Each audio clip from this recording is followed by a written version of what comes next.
Olá a todos, estou criando aqui a parte de usuários. Então aqui eu posso criar um usuário, posso editar o usuário por ID. Se esse usuário já existe, então o erro é tratado lá. Como esse existe, então eu vou colocar um aqui. Não existe, então foi criado. Aí vem na base de dados aqui. Aí você já atualizou o usuário aqui, vê? A minha dúvida aqui é em relação à minha arquitetura. Se realmente eu estou seguindo essa nomenclatura aí, essa forma de Clean Architecture corretamente, para não fazer coisa errada, cara. Eu preciso dedicar todo o meu tempo a isso para fazer correto. Então, por exemplo, esse aqui eu nem estou usando o teste porque eu não fiz o teste dele ainda, né? Mas eu gostaria de saber realmente se a arquitetura tá certa.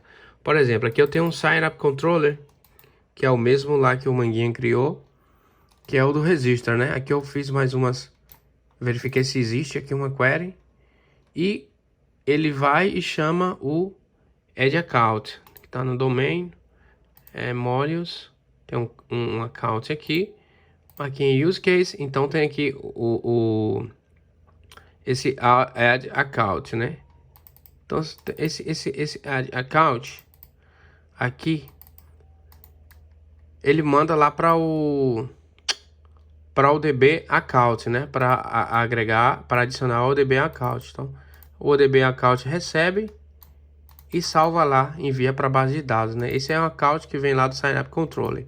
A composição, já fiz a composição, tá tudo correto, o esquema da composição. E aí eu queria saber o seguinte, ok, e se eu precisar atualizar esse usuário? Eu tenho que criar um DB Update Account para poder atualizar esse usuário, porque aqui eu criei, ó, né? Então lá no, quando vai fazer a composição, recebe esse DB Account, né? Então lá no controlador. E aí, aqui eu tenho esse DB Account que atualiza o usuário. Tá bem.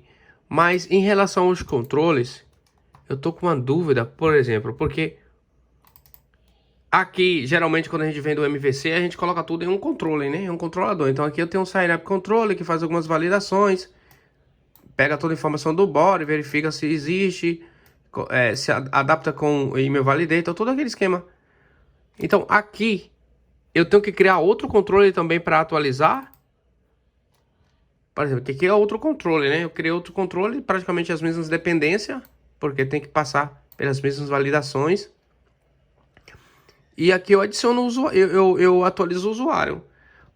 Mas minha dúvida é, eu posso colocar aqui nesse Sign Up Controller, em esse único arquivo, outra consulta que seria o update Sign Up Controller, né? Que seria ele registro de usuário, seria atualizar. Ou simplesmente eu tenho que criar outro arquivo para poder colocar essa outra classe. Aí eu deixo aí para que vocês, quem entendeu aí, me possa dar um help aí. Que vocês recomendariam aí nesse caso aí, né? Valeu, obrigadão.